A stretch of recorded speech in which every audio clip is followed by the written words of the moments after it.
content for this Premier League season. Bringing that real fan experience. Want to see some crazy? Wherever you are in the world, bringing you the latest opinions and fan reactions. Back again. Welcome to FanPark Live. With brand new shows every week. UFF are going hard this year, you know. So make you lock in. Come on.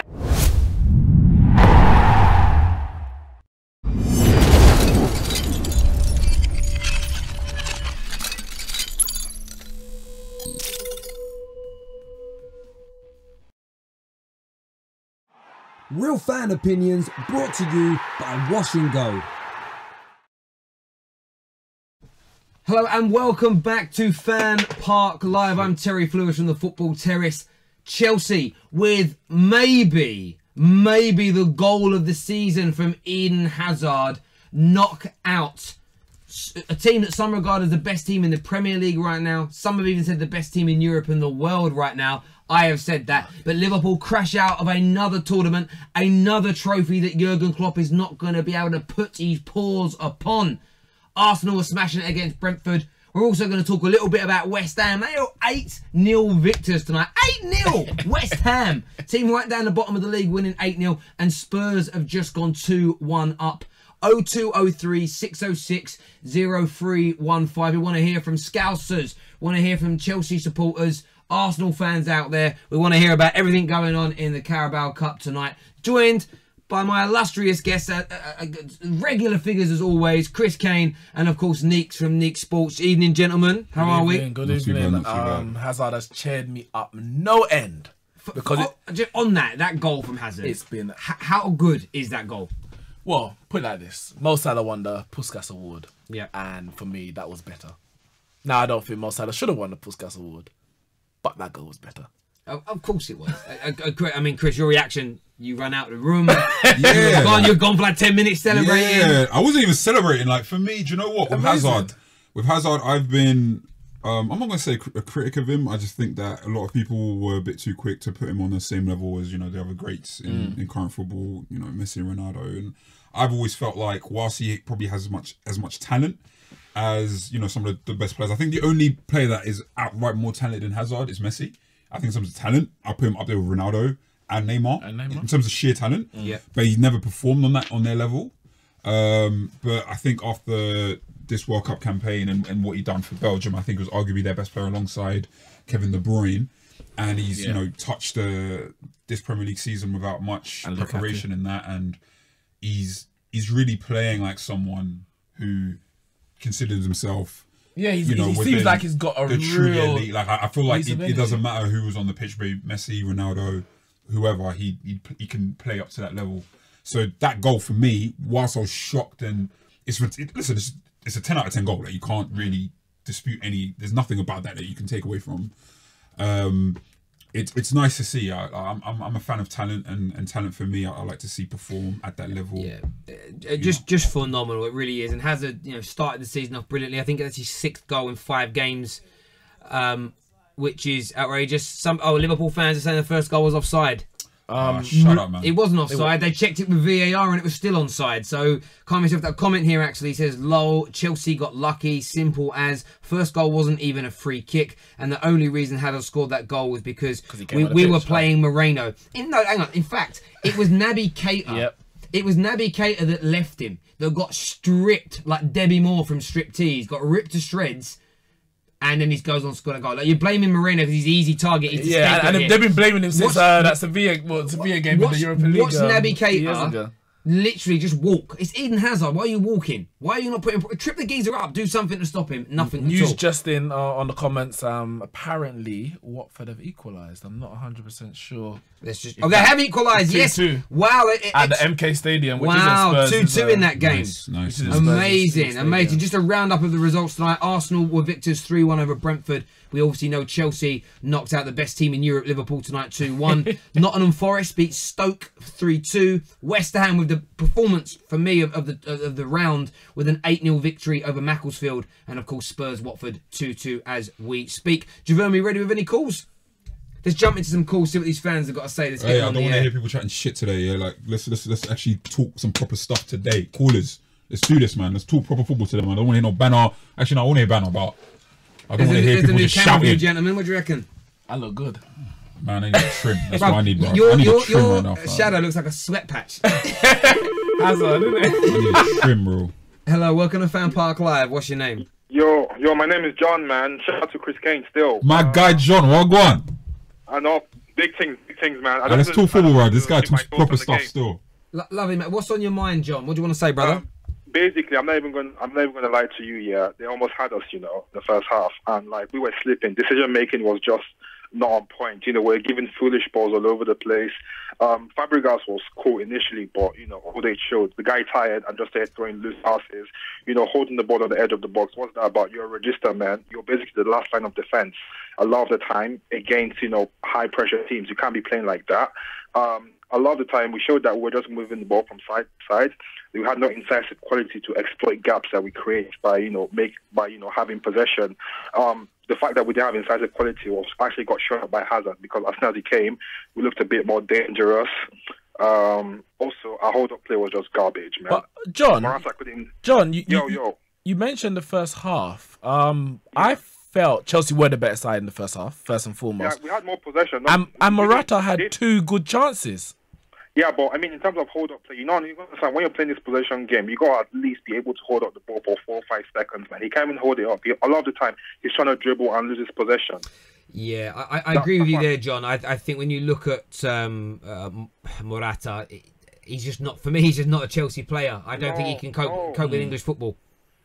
I wouldn't even say he can't cope with English football. I just think that Chelsea isn't the right situation for him. That's not to say that Chelsea have not put him in a position. I think not all the time, but Chelsea have done enough in terms of setting up their team where it's like, listen, man, whether you want to play on the last shoulder of the defender or whether we need you to roam a little bit and hold up the ball where we need you to, they have, to an extent, they actually have played to his strengths. I just think that it's just not the right situation for whatever reason. That's not to say that he can't be at another club in England and succeed. I get your point. I was listening to Patrice Evra. He was on a Sky show the other day with James Corden, and he was talking about why he struggled in the Premier League.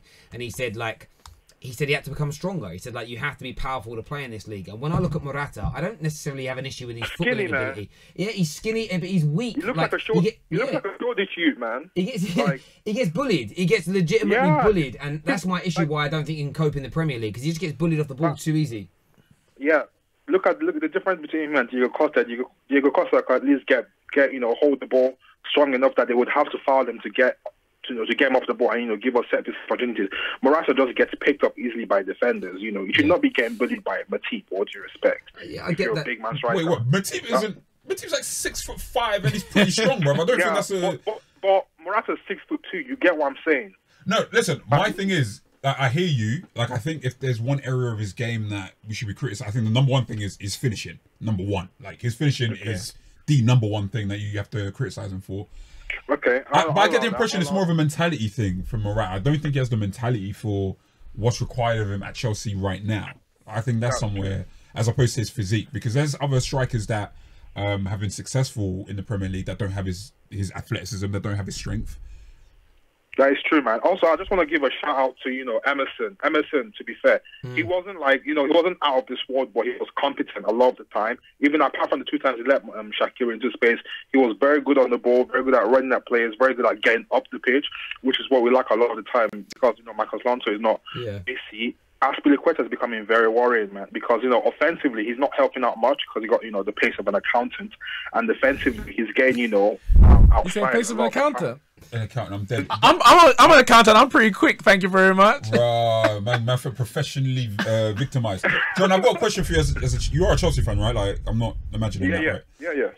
Okay, so I was at first when we turned on the Chelsea game and I saw obviously Fabregas playing the number 4. I was a bit surprised, but then obviously I remember Jorginho obviously plays the 4 as well. Yeah, but Jorginho been playing the whole season, man. If he keeps on playing, his hamstrings. I got a question for you. I want to get your thoughts on something. Obviously, we know that Fabregas gave away the ball for Liverpool's goal. In that defensive position. Yeah. What do you think of Sarri's decisions to play literal registers at the number 4 position, and obviously starting the game with essentially 3 attack-minded centre midfielders? Do you think that's going to bring success to Chelsea over the season? That was very dodgy, man. But you gotta understand, he hasn't got enough defensive midfielders to cover, if you think about it, because Kante is the one that you consider is solidly defensively minded in the squad right now. I mean, if you play Drinkwater, you're not going to have the high tempo passing you're going to have, so you got to risk it and play that attacking, those attacking three midfielders, to be fair. Or it's just going to be staccato. Drinkwater hasn't got the imaginative passing that Fabregas would have, but the risk with Fabregas is that you risk getting loaded and pressured really, really highly in midfield. That's why Chelsea needs like a reserve register that has defensive qualities, i.e., someone like a Seri, or even that's why, or even an Ampadu. Ampadu has defensive sensibility. He used to play. He knows when. I hear really good things about Ethan Ampadu. He knows when to push the ball forward, pass the ball forward, and he also can play centre back as well. That's why Ampadu is very crucial for Chelsea. John, final question for you: are you happy though that you've won? I know you've been quite critical of things tonight, but you're happy you've won, right? Of course. I'm always happy with the win, man. And just when I get critical, it's not because I'm trying to be sour. I get that. But I just see these gaps. I just see these gaps that a team that was on its game would ruthlessly exploit. Rather, that's what I'm saying. We go play Man City like that. Yeah. We go play Man City like that. It's mash up. I get what you're saying, mate. John, an amazing call, mate. Thank you very much for coming on. I just want to make a quick point on that, because I think it's very important what you said about being critical even when you're winning. In sports, unfortunately, and I get it, like it's human nature. When there's victory, people find less reason to critique because we won. But I feel like when teams lose, fans will jump on, I understand that. And I think what we have to start getting into the mentality of is even when we win, because managers do it all the time, and I don't understand why fans don't look at that angle too. Is like there's still things that we can improve on. Yeah. Some managers get criticised. Yeah, when another Chelsea fans, hopefully we'll get another Chelsea fan calling.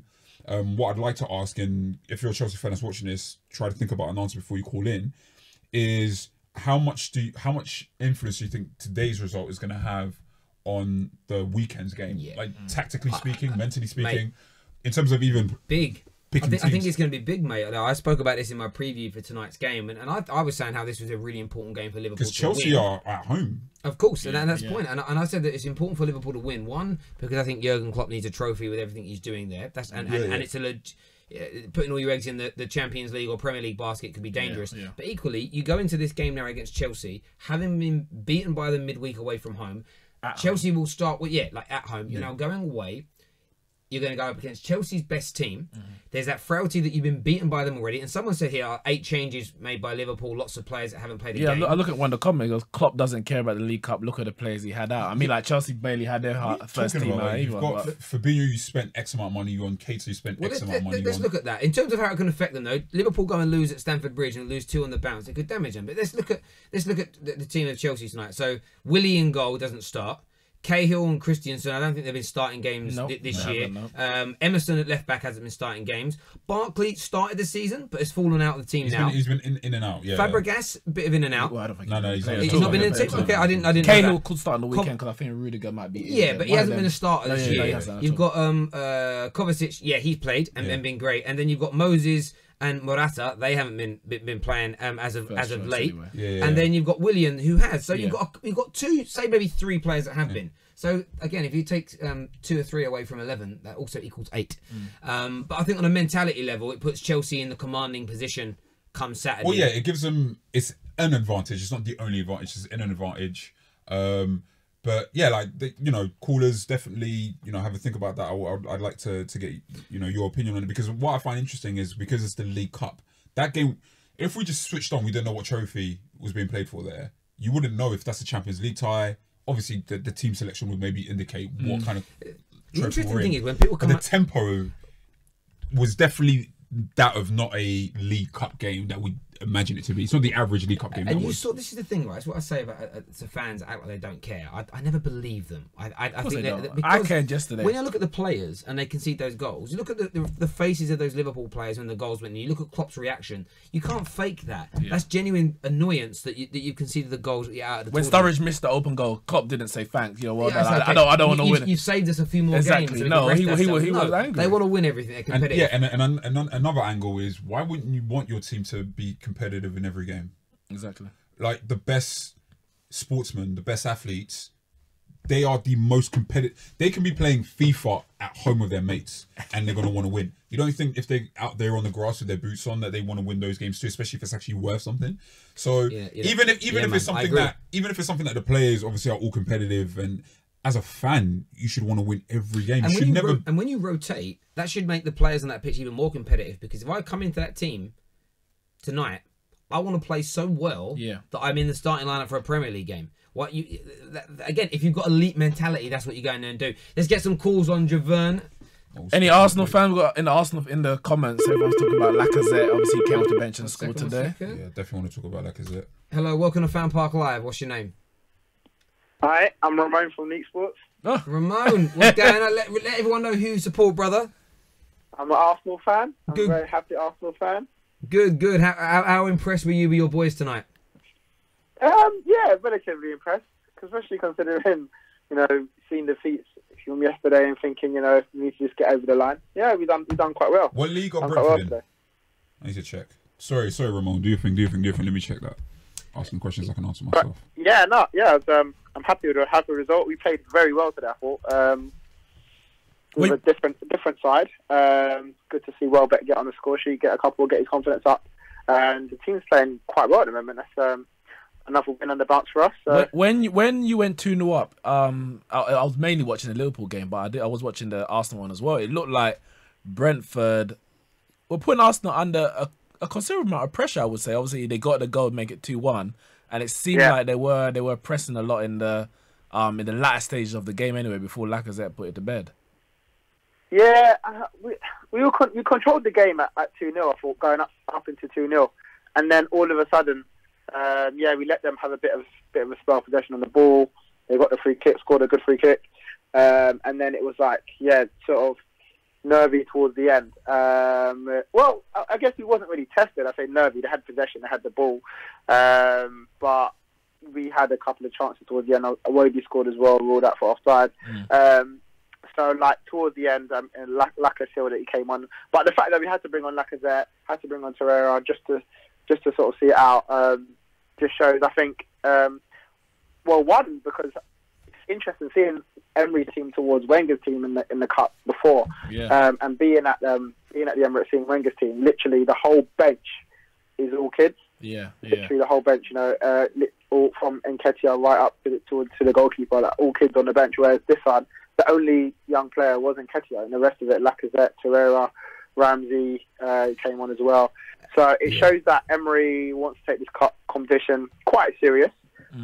He did field a second string squad, but overall I thought we've done very well, and it's always nice to see your competition fall at the wayside as well. So nice to see Liverpool drop out. Yeah, absolutely. Watch out for Lampard and Derby. That's what I'm gonna say. Yeah, Derby, best team in this competition. I tell you. Listen, mate, Ramon, take care. Thanks for the call, mate. Nice one, mate. Cheers, mate. Thank you. Look, Arsenal done well on their nice little run, and I think just keeping the winning going, keeping the goals going in. I'm glad Lacazette got his goal tonight. I rate that Frenchman so much. I mean, he come here last year. I think he started well. He was playing under Wenger in the end of the Wenger era, where things were an absolute mess. Sorry, I didn't hear that. Javon was talking. What? We've got a Liverpool fan on the line. I want to hear from a Liverpool fan. Yeah. Here we go. He's won a few games in a row. This could be hazardous. And I think. Let's get a call first. Hello, welcome to FanPark Live. What's your name? Yeah, hi mate. My name's Jish. Hello, mate. How you do? You're a Liverpool fan, I believe. Yeah, man. Liverpool all the way. Yeah, good. How disappointed are you that you've been knocked out of the tournament at home tonight by your rivals Chelsea? Yeah, you know what? Very disappointing. I really wanted to win today because we haven't won anything for a bit now, and we've got a really good squad this season, and I really, really want to win something more this season, but we didn't. And you know what? Fair play to Chelsea. That Hazard goal, I agree with you guys from earlier. It's a bad boy goal still. So, yeah, all good. I mean, did you agree with the amount of rotation that Jurgen Klopp sort of instructed tonight? Sort of the 8-9 players that were being changed? No, I don't. I think he should have rotated about between 3 and 5, maybe, no more than that. We should have kept the front three because I really wanted to win this cup. I mean, just imagine lifting something up in February. That's what I was looking for. And usually, like when a team wins the Carling Cup, they go on to have a really good season. So I really wanted to win it. So, but disappointing. But do you know what? We lost to a world-class goal. So. I think he's very correct. I know he's not the dog's bollocks at the moment, Jose Mourinho, but he's always stressed the importance of winning something early in the season, as early as possible. His Chelsea teams, when he was his first stint at Chelsea, were always strong in the League Cup. Up until the final, I remember they played Arsene Wenger's Arsenal, and he had a very strong team out. And Arsene Wenger, even the final, was playing the second choice players, and Chelsea dominated the league in those both Pep 2 Guardiola years. did it last year. Same thing. I think their season was amazing last year. Man City record-breaking Premier League season, but their season was made even better by picking up a League Cup as well. You're winning 2 trophies in a season. And I look at Liverpool, and I think that when you're on fire, I've said it in my preview. I think you're the best team in Europe, arguably the best team in the world right now in terms of current form from the back end of last season until now. But you need to start adding trophies to that. It's nice to hear a Liverpool fan not get all defensive over that and actually, talk like an elite level, a fan of an elite level club. I want to win trophies, and I think that's the right attitude to have. Terry, you know what, man? I'm screwing because I really wanted to win like 8-9 games in a row. Really wanted to keep that momentum going, and I agree with you guys. I think Chelsea have got a slight advantage. They've got that mental advantage, and knowing that they've actually beaten us like a couple of today, and in 72 hours they're going to play us again, and it's like I don't know. It would have been great to to beat them today, but you know what? I also want to say well done to West Ham. I live in East London anyway, and they're my second team, and seeing them win 8-0 today, so well done to East London as well. Isn't it? Yeah, we're actually all East London. So I'm Leytonstone. No, don't get twisted. I'm from South. I just live in you East. moved to East. He's an East London boy. He's East London boy. Chill. You might. This is going live, I know it's live. I gotta go back to Croydon at some point. I go back to South, Streatham, Brixton at some point. But not because you want to. For that river, bro. Oh my god. The smell's nice. Everything, bro. Are you? The smells nice. I don't know what kind of East. Maybe that's the Shoreditch East or something. Man, that pollution. Just because I'm white, I'm in Shoreditch. I'm East London Hackney boy. That's where I got one question quickly for the caller. I know we interrupted you talking about West Ham. They had a brilliant win, but just take it back a little. I'm looking at some of the comments on YouTube, and obviously everyone's going to be talking about Hazard, Salah, Hazard. For you, who's the better player? For me, it's not even it's a no-brainer for me. Don't insult me by even asking that question. For me, I'm a Liverpool supporter, and for me, I'll have to say Hazard edges it. Maybe I reckon Hazard will get about 35 goals this season at all competitions, and I reckon Salah will get about 27. That's very specific. So Salah got 44 last year. I reckon he'll get 27 this year, but I reckon Hazard will get about 35. But if Salah, how much goals did Salah get in all competitions last year? 44. 44. So if he gets 44, then 27. And Hazard gets 35, considering last season he didn't get, let's say, 30. That consistency that Salah showed over 2 years is something that Hazard, I would say, hasn't yet done. So wouldn't that put Salah a bracket above Hazard if your prediction comes through at the end of the season? Yeah, but the thing is, like last season, a lot of people didn't really know much about Salah. This season, I watched all the games. They're doubling up on him. But the thing is, that's giving someone like Firmino and Mane more time to score goals. So if Salah don't get you, Mane will. So I'm happy anyway, and I'm really happy that we haven't got Ings and Solanke anymore, and we replaced them with like Shaqiri and Sturridge. So I think we've got more quality. The level doesn't drop that much. Exactly. It's not always about developing people, making them better. Sometimes you literally have to go out and buy quality. That's the way. That's the way the elite boys do it. Now, do you know what? Yes, you've got Jose Mourinho syndrome, whatever you call it. There's also Liverpool derangement syndrome as well. So if it's good for the goose, it's good for the gander, isn't it? Lovely, mate. Take care of yourself, brother. Great, cool. Javon, hold off on the calls for a few minutes because I want to have this conversation now. What's this on there, right? So Hazard, let's talk Hazard, right? Yeah, let's talk Hazard. HH, I hope you're watching. Yeah, so have hope. We're talking I about your want boy. all the Chelsea fans to pay attention, all the Liverpool fans, just a fan of football. We're really going to talk Hazard because me and Neeks was having this conversation earlier on, and Terry rightly said, let's save it for the show. So that goal, one of the reasons I stood up is basically because I'm really ready to take in Hazard as potentially top 3. Right? Sorry, top 3 where? Belgium in the players. world. In the world. Top 3 in the world. Belgium plays I'm as ready. well. Now I'm ready to entertain the conversation. Top three. It took me a while. I'm ready to entertain the conversation. So I think whenever you're talking about player comparisons, I think the first starting point is both, or whoever's debating needs to determine what the metrics are. How are we measuring this, 100%. Right? So that's something that we've done off the show. Like we said, okay, how do you measure it? You mentioned it's just who you enjoy seeing play the most, right? Which is your way of doing it. I didn't ask you, but like for the sake of the show, me, what was it? For me, it's about output. What you produce, game by game, season by season, decade by decade, if you last that long. Yeah. So for me, I've always said you can always have your personal preferences, but I think one thing that you have to do in debate is you need to be able to have the personal response.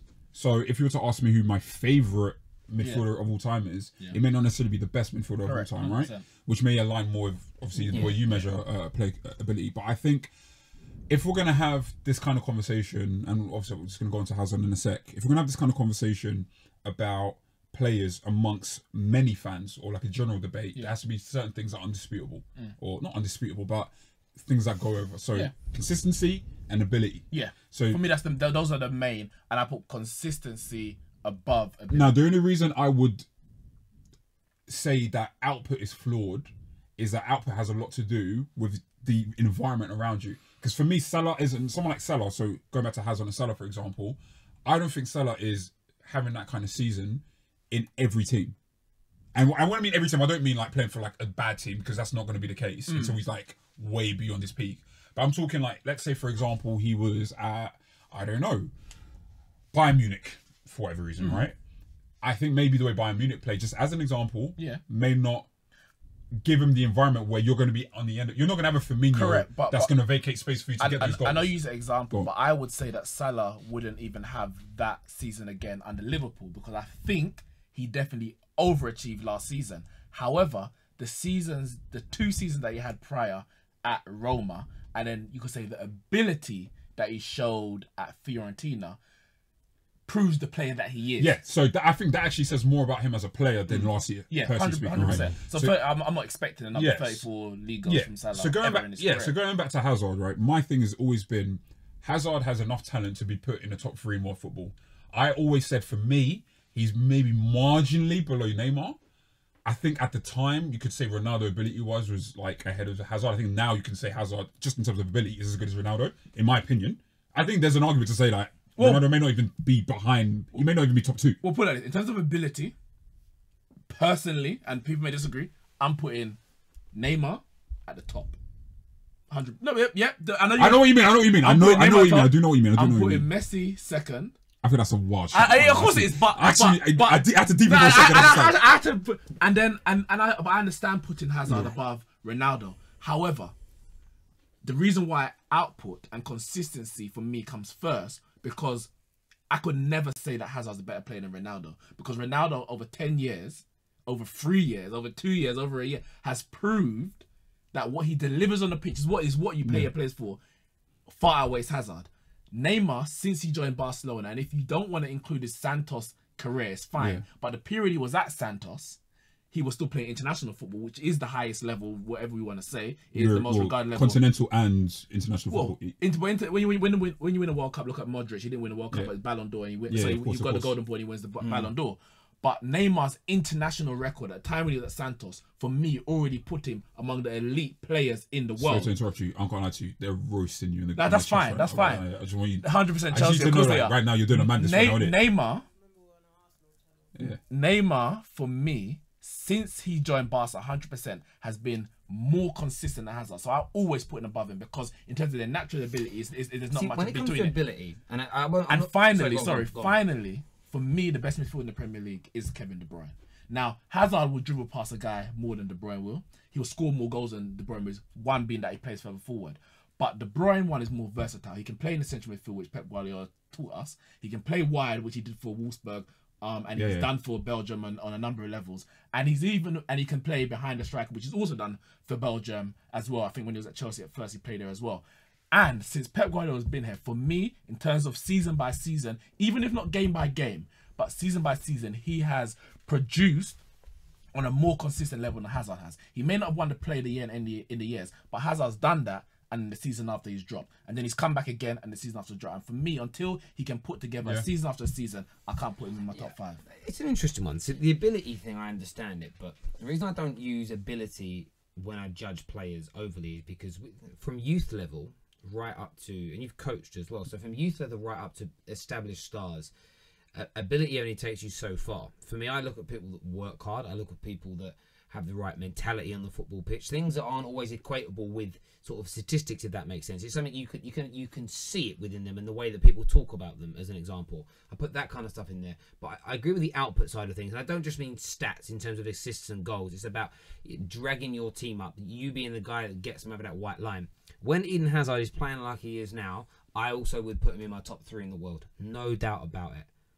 My issue with Hazard is that I find that he goes missing for periods of seasons or for long periods of times, and for me, but then that's, I think it's a different debate. If we're talking about someone with pure talent, of course he's up near the top. Yeah. So if you look at his entire career, what is he, like 27 now? You know, I probably wouldn't put in the last 10 years. I probably wouldn't even put him inside the top 15 players in terms of what he's delivered over that time on a consistent basis. Yeah.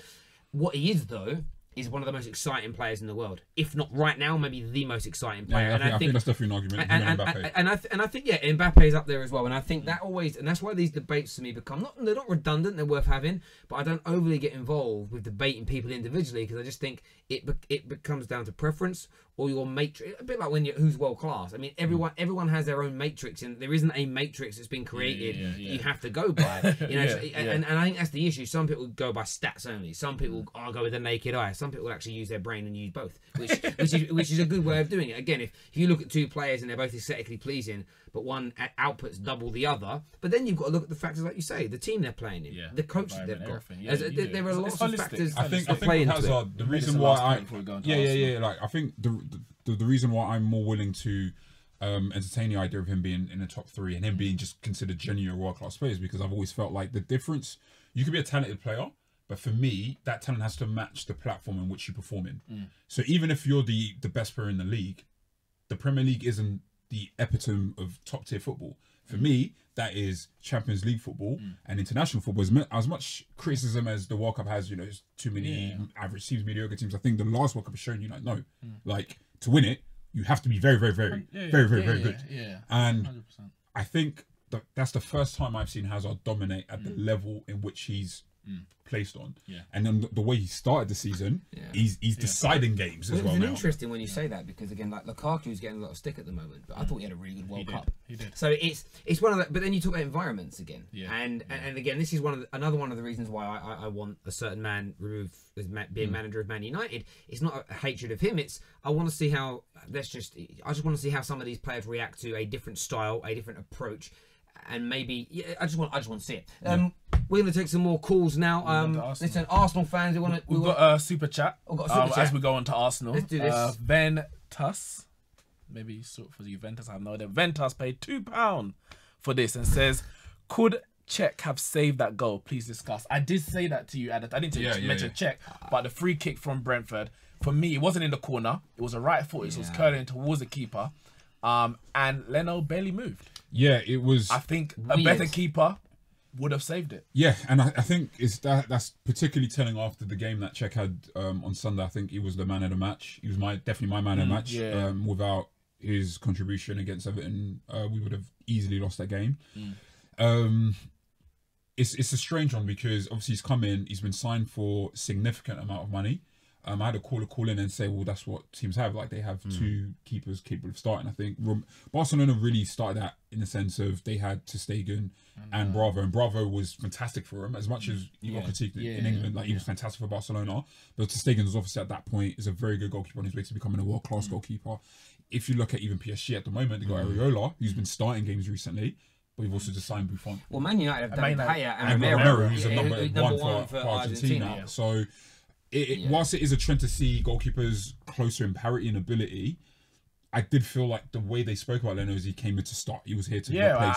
I thought he was. Yeah, and I think in all fair, we were watching the Liverpool game as well tonight, and obviously we spoke about Fabinho and maybe how he looks not off the pace. I thought he played quite well, but his first proper game of the season, there was a little bit of rustiness and a lack of sharpness at times. And you could say the same thing about Leno. He's trained hard, of course, but I think even goalies have to be, there's that match for, not in terms of physically fit, but in terms of match sharpness will only come when playing games when there's actually some pressure. You know, if he plays in an under-23 game, I really don't think he goes out there feeling nervous. Exactly. With all due respect, so he maybe needs these moments. I've got to work on that. So there's been murmurings of him not being particularly impressive in training.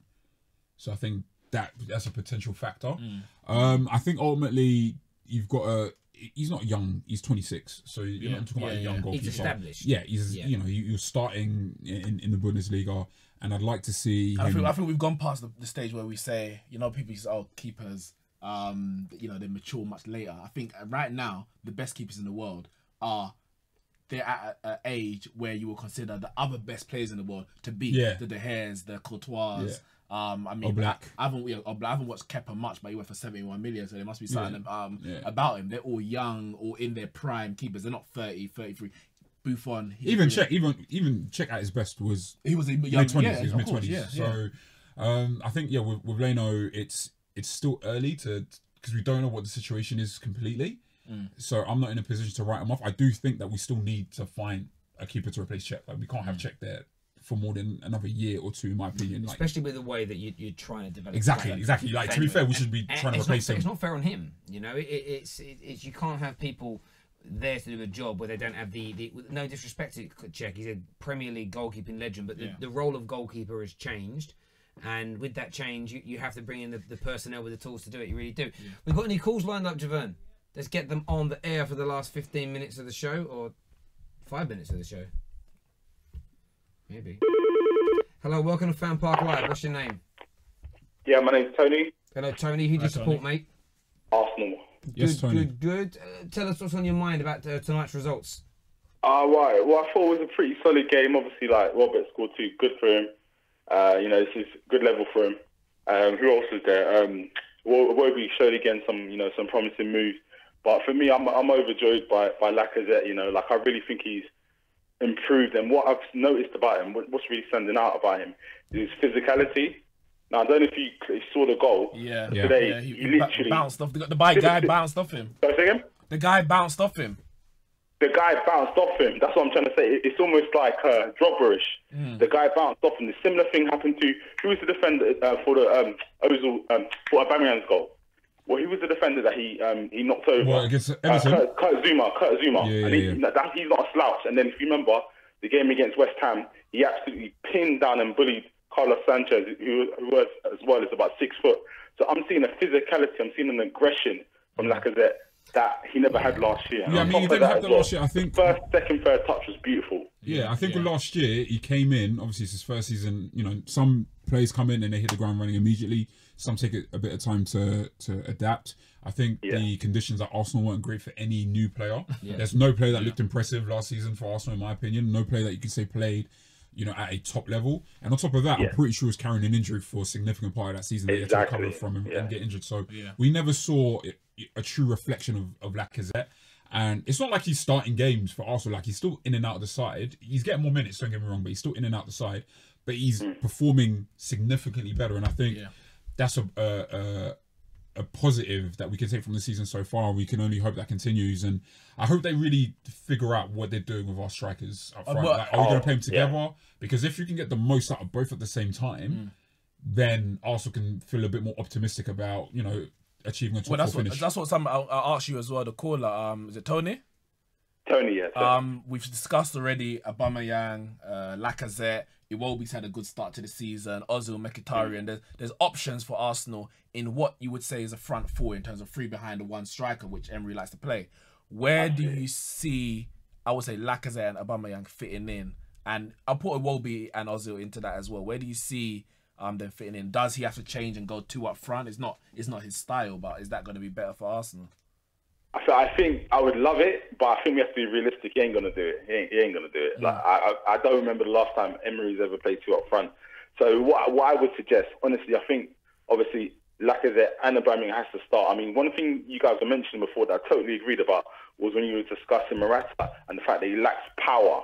You know, one of the main things you need in this league. Speed is nice, but if you don't have that accompanied with power, you're going to get overpowered. Do you know what I'm trying to say? Yeah. So someone like Aubameyang, even though he's deadly, he's got speed, he gets brushed by too many. I mean, last year, I don't know if you saw the way Company brushed him. Like, I wasn't comfortable with that at all. And what I'm so happy about now is, you know, we've got someone powerful up front. So Lacazette has to start up front. Aubameyang is probably not great on the left, but I think that's probably, you know, the only position he can play. What I'm looking at, guys, I think one of Ozil and Ramsey have to come out. But today I thought Ramsey actually looked pretty decent. I'm not going to lie. Obviously, the opposition is not great, but he seemed to have some chemistry with Lacazette. Yeah, I don't disagree, mate. Listen, really appreciate that call as ever. Thank you very, very much. Real Madrid getting slapped 3-0. Yeah, Real Madrid getting beat by one of the best European teams there are, though, in Seville. Yes, it's like Barca lost 2-1 earlier. Real Madrid said, "Hold my bear, hold my bear." To be fair, Barcelona lost in inferior side. Like Leganes started bottom of the table. Yeah, that's more embarrassing than getting beat. And both are away from home as well. One thing we haven't really touched on tonight is the Naby Keita dive and how he managed to avoid a booking. A lot of people tweeting about it. It's one of the biggest trending things on like Hazard, the biggest trending thing, followed by Naby Keita. And I thought it was because Naby Keita got stripped and brushed off by Hazard. It's not. It's because he dived. What did you make of that incident? Because, you know, Liverpool fans were very angry when Salah was accused of diving against Crystal Palace, made out like their players don't dive. They were very angry. Was it Kane or Ali? One of them two apparently dived in the 2-2 last year. Yeah. And they don't let us forget that. For me, definite dive, and it should have been booked. The referee was certain at the time. He said no penalty. And when you look at it, I think it might have been Cahill, stuck his leg out, brought it back in, and Keita played for the contact. And the only contact was made was when Keita basically moved himself towards the defender and dropped on the floor, appealed for the penalty.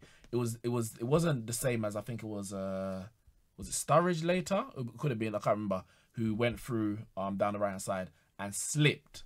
And it might be Shaqiri actually. Shaqiri. But that was a slip. But he appealed for a penalty as well. So it's like, did he try and con the referee, or was he just appealing because he no longer had contact with the ball? But Naby Keita for me should have been booked. I'm not sure how he got away with it. Yeah, I mean, I just wanted to put that question out there because I just think it's people are asking it in the comments. We thought we'd go through it. A few people in my comments asking where's Bianca tonight. Yes, Bianca, where are you? People that phone up or tweet to troll, they only do it when their team wins. Let me tweet her quickly. Yeah, tweet her, see what she's doing. See if she'll come on the air and say, hey. Let's do a few of these live comments here that we can see. This guy didn't, lol, this guy, Mohammed, who's a Liverpool fan, says, lol, this guy, I think he's talking about Unique, didn't watch the game. Well, I already stated I mainly watched the Liverpool game, but I had the Arsenal game there as well. We're watching both. We're watching both, and we can multitask. The men can do that. Yes, we can. We proved it tonight. Don't be sexist. Let's see a few more comments here. When Kevin De Bruyne comes back in November and we start ticking, we're going to smash it, is what the magician says. Thank you for that comment. Great, well done. Klopp hates the Mickey Mouse Cup, is what Kevin Hart says. Liverpool fans are not bothered if we go out. Kaylin says, I support Liverpool, and I must say today they beat us fair. And it's good to hear a lot of people saying it just Hazard beat us, or it was, you know, goal was offside, whatever. You know, take the L, take the defeat. See a few more comments that we can see here. Lacazette is starting to improve a lot, to be honest, is what the Don has to say. Yeah, and I think him coming from the reality, he came from a weaker league. He came from the French league, where he's now probably experiencing things that he wouldn't get in the French league in terms of the types of defending. But people say that, but like, I would say the athletes in the French league are like just as good. Yeah, but I think it's difficult, mate. I remember having a conversation with a different league to the Premier League, but I had a conversation with Ruben Neves and Diego Jota after they played about 3 championship games, and I remember saying to them, like, what's the difference between here and Portugal? And they said technically it's not, it's easier than obviously they were playing in Porto, but he goes, it feels like you get, the actual words were, you get assaulted on the football pitch here. Now, there isn't as much that goes on in the Premier League, but I think that type of physicality is very different, and the speed of it is there. Here. And I think it's interesting. You speak to a lot of players that struggle, and a big thing they talk about is like they feel overpowered by it because there is more of that. And it's why on a European level, and I even think on an international level for a while, England had loads of problems, and the English teams have had problems before. But I think sometimes, especially in the 90s, we struggled in European competitions because we tried to play with that same mentality. You can't, the tackle, you pulled up for more fouls. You know, I remember watching Peter Crouch play a lot of football, and he was always pulled up on international duty for like the way he jumped up and leaned on people. Where in the Premier League, he got away with it every week. And I think there are those subtle differences that I think we're getting better at with the English game. But some players, they do find time to adapt. And again, I go back to Patrice Evra. Evra said the hardest thing he had to deal with in England was the fact that there was like 12:30 and 1:30 kickoffs. And then for breakfast, he was having to eat dinner. And he said it made him feel sick because in France, he wasn't ever having to do that. So even the time of day you kick off and the difference in diets and food, all those things, I think, play a part. And when you move countries, like, let's not forget, like, I've moved country. It's really hard. I've lived in, it was even easier for me. I moved to a foreign country that spoke English, and even then it was like, I miss home. Like, it's difficult, and I think people don't always. It's different to when you go away to uni and it's like an hour drive away. You just come home if you come back to. on the weekend, get your food, get your clothes washed, and people think these footballers, because they're millionaires, it's easy. Like, having worked in football, it's not. Some of them, like, again, a lot of them come and they might spend the first 6 months in a hotel until they find a home. There's loads of things that are playing. Plus, for Lacazette, as you say, he was playing under Wenger, and that was toxic last year. Kane, I've got a question for you, and there's a few comments in the on the YouTube. It says Arsenal are shaky but are getting results. That's a good sign. And I think I've seen another one as well. Yeah. Ramon, I was going to ask him, but obviously we have to move on because he said Arsenal are playing well. And I don't think Arsenal are playing that well. I wouldn't say, Everton game, for example. I wouldn't say easily have been. I wouldn't say we're playing well. If I'm being completely honest with you, do you see much difference right now between the goalkeepers having to pass out? Do you see much difference in your play? I see a difference. I see a difference. Because Wenger's banned, so I'll just say Arsene. Yeah, it's more of it's more of. No, I think it's okay to talk about him within context, right? But we're not even talking about him. We're talking about Emery and what he's done at Arsenal so far. I see a difference, but I can't say I see much of an improvement now. It's an improvement on last year, but last year was a woeful season for Arsenal. But if you were to compare it to maybe even the year prior to where we started off pretty well, this is when Xhaka come in and he's playing with Santi, and then we had Ozil playing behind Sanchez, and then we had who was playing on the left side. It would be on the left, Walker on the right. Like, I think that was the last time Arsenal looked impressive, and even that was for a short period. We look different. It's still very early. It's the ideas. I think a lot of it was also just the quality of players available. I think playing at the back will be much more effective with a different goalkeeper, with two superior centre backs. I don't think Socrates and Mustafi should be playing together. Neither should. He hasn't got much choice because Koscielny's obviously injured. Yeah, so they shouldn't. Not only shouldn't they be playing together, ideally neither of them should be starting either. Right? Oh, wow. I think I've been more impressed with Liechtenstein at right back than Bellerin, but I think Liechtenstein's just a more accomplished right back anyway. Yeah. We still need to figure out what our best centre midfielder is. When we have the show on Sunday, Torreira for me should start. Yeah, Torreira starts. Yeah, and I think he will start starting. Yeah. I think he will be starting as one of our centre midfielders. But I also think we should really consider starting him with Guendouzi. I think there's a shout to. It seems like he does like Xhaka. And I don't see how long it lasts. So I don't think we figure out what our right midfield, what our right defence is. I still, going back to our conversation about Aubameyang and Lacazette, we still haven't figured that out. So there's a lot to figure out. So I'm just being very, very patient this year. And that's what needs to happen. It's such a real building job. Question here I've got for you, Nix. He's my brother. I can't believe someone wrote this. Do you think Zidane could make Phil Jones as good as Sergio Ramos? Well, first thing I'll say about Phil Jones is that Toby Alderweireld would have scored that penalty, so we should have shined him in the summer.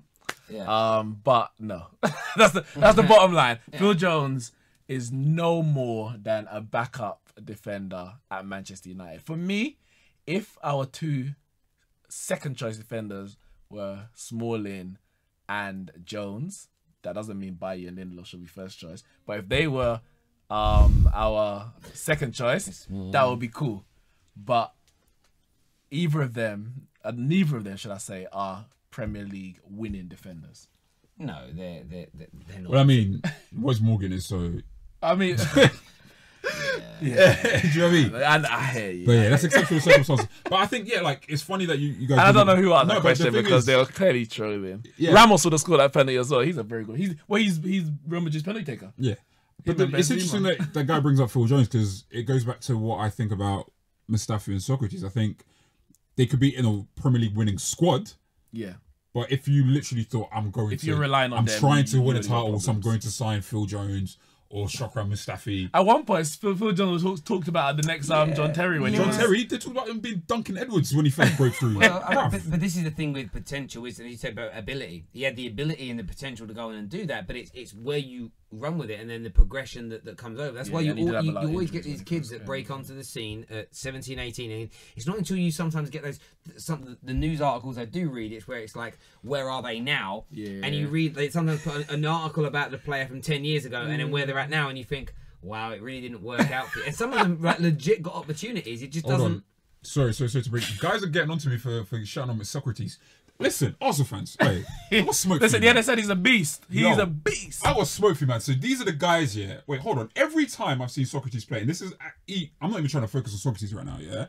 But do you know how many clear-cut chances we've conceded since every game this season? Because it's not number one. The issue of starting Mustafi and Socrates is they're both very similar defenders, not in just ability but style. You can't have two guys that always want to go hunting for the ball. You need a defender. Number one. But surely you can play one. Because would you not? Who would you put better, Socrates or Mustafi? Socrates is better than Mustafi. Oh, okay, just checking. Yeah, Socrates is better than Mustafi's Mustafi. trash. But there was a reason why Everton were able to create chances for fun. Yeah.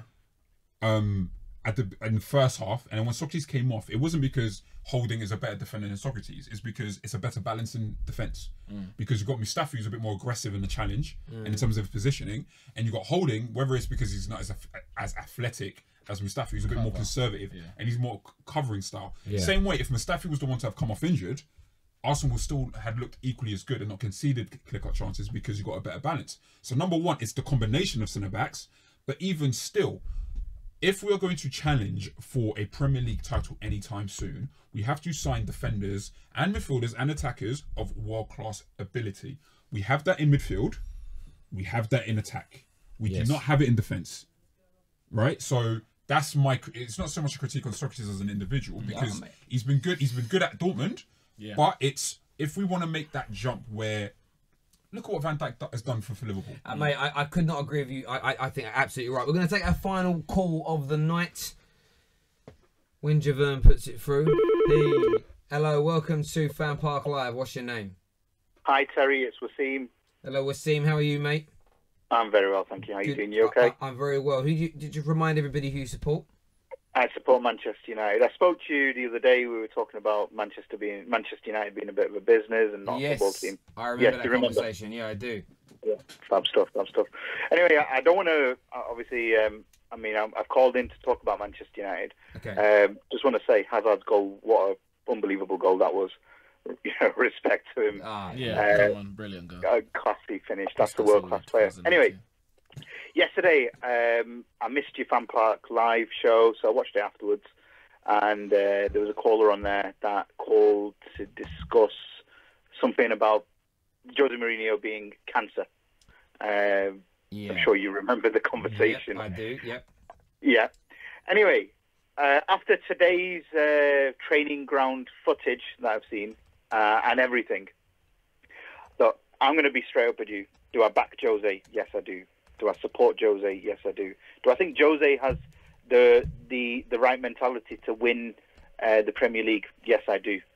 However, have the board provided him the utensils that he needs to be successful, to be Jose Mourinho, in inverted commas, the special one? No, I don't. I don't think so whatsoever. Have the players, has that pressure impacted the players? Of course it has, because he's demanding certain things from the players that the players are not capable of doing. And the players probably want to play a completely different way to what he's asking. And obviously, there's a big fallout. There's a big bust up in the changing room. Unfortunately, as you stated yesterday, it's not a quick fix. We need to sort out the board. We need to have a director of football in place. We need to then have a manager that's in line with that. And it all needs to happen. And it takes probably about 2 years, because if you think about it, with Pellegrini in charge of Man City at the time, they had already pre-prepared Pep Guardiola's all the backroom staff and everything by making the signings that he wanted. They set up the infrastructure that he wanted, and then when he moved in his first season, he came fourth. In the second season, he won the league. So essentially, it's a 2.5 year program that United need to employ. Are they capable of doing it? Of course they are, because we've got the financial clout to go and do whatever we wish to do.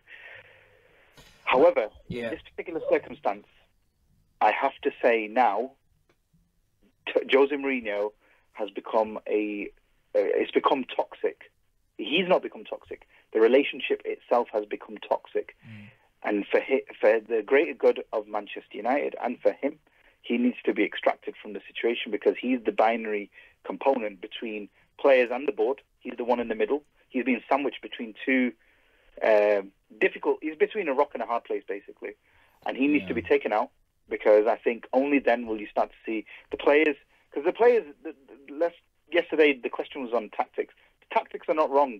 Had Lukaku scored, you never would have questioned Mourinho's tactics. I just don't think the players have the desire to play for him anymore. There's no heart, and that's what we're lacking. Do you know what? Look, I think he touched on a lot of things there. Myself and Chris were talking off air, and this is Chris's comment. I'm going to give him the credit for it. And he just said, look, and I think it rounded up a lot of what I said yesterday into a nutshell. If you have a board, a certain group of players, and the manager kind of all pulling in different directions in terms of footballing philosophy, in terms of the types of players they want to bring in. When you don't have a group of people all pulling in the same direction, it doesn't make a conducive environment for success. And there was a comment when you were talking that said something like, what do you mean Jose weren't supported? They've spent 370 million. And again, the rebuttal to that is you only have to listen to very clued up people to know that particular signings, Pogba being one of them, Sanchez being another, that didn't cost any money up front, but in terms of salary, and Lukaku, those three players are very well regarded as not being Jose Mourinho's players that he wanted. They were commercial signings. They were one of them came in as a bit of a deal to get Pogba as well. And I think that I think what you said is right. If you're not going to let Jose Mourinho be the complete Jose Mourinho that he is, you're not going to yield success. And I always had faith in Jose to whoever he signed, I was happy with, because again, I go back to what he did at Porto and at Inter, where he was given complete control, and he picked the right people and he built the right things. It wasn't working at Man United, and people say his tactics are out of date. And I just think, well, they're not. He just doesn't have the players that want to play that way, and the board are allowing those individuals to get away with disrespecting the manager and not putting a shift in. Because if we had it just doesn't make sense to me. So the whole thing, I think you're right, is crumbling because there isn't a unity, there isn't a philosophy that everybody's agreed to. And again, I don't dislike Jose Mourinho. I have no hatred for him at all. My point of view is this: I want to play better football. I want to keep the players on side, and I just think what they need to do is start again, as you've said. And my analogy is this, right? If in 2 years' time you've got these cracks in the wall in your house and you plaster them over, and 2 years later those cracks come back in the same place but they're even bigger, and you plaster over them again, and in another 2 years they're back in the same place but even bigger again, there comes a stage where you realise actually we've got to go behind the wall and find out what's creating these cracks, because you can keep just plastering them over with a new manager, but it isn't going to fix the problem. And I think that let me give it. I know it's another analogy, and I think this is one of the best I've heard. If you've got a pain, let's say in your head that you got a headache, and you keep taking painkillers, it soothes the pain for a while, but then the pain's going to come back, because if that pain is a tumour, unless you get rid of that tumour, papering over the cracks, taking a painkiller to resolve the problem in the interim doesn't get rid of the problem. And I think at the moment you could say there's a tumour running through Manchester United, whether it be from the board or wherever your analysis might take you, that unless you deal with the problem, it's going to keep creeping up, and it's going to become fatal. I completely agree with everything that you're saying there. But what I don't agree with, and I tell you, this is as a United fan, I don't agree, and I don't agree with it with any football club. And I didn't agree with Arsenal when they were shouting Wenger out. I don't agree with people shouting Jose out. I don't agree with people hurling abuse at Pogba. I just don't agree with abuse, full stop, because I think we as educated individuals should be able to rise above it, understand that there is obviously, different factions amongst the clubs, all these clubs, where, they're not aligned with the board or the players or the manager, and, everyone's got their own little wavelength going on. And we should understand that, take a step back and just still support the club regardless, because it's the support of the club that will make the club grow and become bigger than what it actually is. And this is what United are based on. We're based on support. So support your players, support the manager, irrespective of whether you agree with what they're doing, because Mourinho will want to do his best. He's not going to join Manchester United to fail, is he? Pogba's not joined Manchester United to not win trophies. They've all joined to do the same thing. The goal is the same. They're just going about it in different ways. And because they're going about it in different ways, it's causing conflict. And that conflict is then becoming issues that the media are pouncing upon. And the three culprits, Pogba, Mourinho and Ed Woodward. They're the three people that are probably named in the newspapers more than anyone over the past 3 months. No, mate, I agree with you. And for me, the reason I don't want Jose there anymore is because, again, I want the football to be better. And if you're gonna make an overhaul, you might as well bring in a manager that's going to play a more attractive style of football. Because I think we had this discussion off air, and I think if Man United go away and I'd love that. Okay, I know we want to win major trophies, but if we go away and the new ethos is right, we want to become the greatest footballing side in the world. I think if Man United, with our power, start playing some of the best football on the planet, we're going to win trophies doing that anyway. Listen, really appreciate that call, mate. Thank you very much. No problem, Terry. You take care. Have a good evening. Take care, guys. Thanks so cool. Take it easy, bro. Thank you. Before we close off, Terry, I know you're going to be doing a video later on the whole Manchester United situation, but all I would say is that people do their research, which people don't like to do. They like to take headlines and clickbait and something that's buzz, and then make a whole analysis of a situation. In terms of the training ground one, obviously we've spoken off air. I know you're going to do your research, but people need to do their research about exactly, you could say, what happened, or the outcome and the reasons for what we saw on the training ground. And it's more than just Mourinho has an agenda against Pogba, or Pogba disrespects the manager. There's much more to it. Of course. I think what was interesting with yesterday's story that came out about Jose telling him he'll no longer be, never captain the team again, everybody focused on that part of the quote from the inside Carrington source. And a lot of people, including the media, ignored the second line in the quote from whoever this source is, that he did it in front of his teammates, and his teammates agreed with the decision. And again, it doesn't mean that these people hate Paul Pogba. Some of them are his close friends, but I do think there is a toxic atmosphere in that dressing room, and something needs to be done. But as you say, people don't do their research. They find the information that suits their agenda. Like I said to you earlier, we looked into you looked into the Jose thing and told me, and although it's not as sinister as people make out the training ground bust up today. Equally, I said, well, yeah, Jose should have had his facts straight before he does what he did. And again, I'm someone who defends Jose, but I will say he got it wrong in that environment. I don't think enough people would do that. If they dislike Jose, it's always his fault. If they dislike Pogba, it's always his fault. And I think that the fans, the polarization of the fans is terrible. But that's because too many of them read newspapers. It really is. And my final point would be that Bianca. Stop making points. Bianca did not get back to us, and she has not followed the fans' call for her to call in today, so maybe we'll hear from her later. Listen, man, say what you want to say about that Hazard thing. That shit was hilarious. That shit was hilarious to watch. When I saw that, I was busting up for a good 4 hours at work. Because you know why? What Hazard thing? No, it's not the Hazard thing, the Pogba thing. Sorry. Okay. I'm so confused. I'm moving mad right now. I'm moving mad. I'm sorry. Because you know when a man is walking away from you and he's nodding his head like, yo, like that's people from the culture. You understand what I mean? East London. No, not in East London. I don't know about this East London business. I've not even been there for half of a year. What I'm saying is that when from East London, bro. No.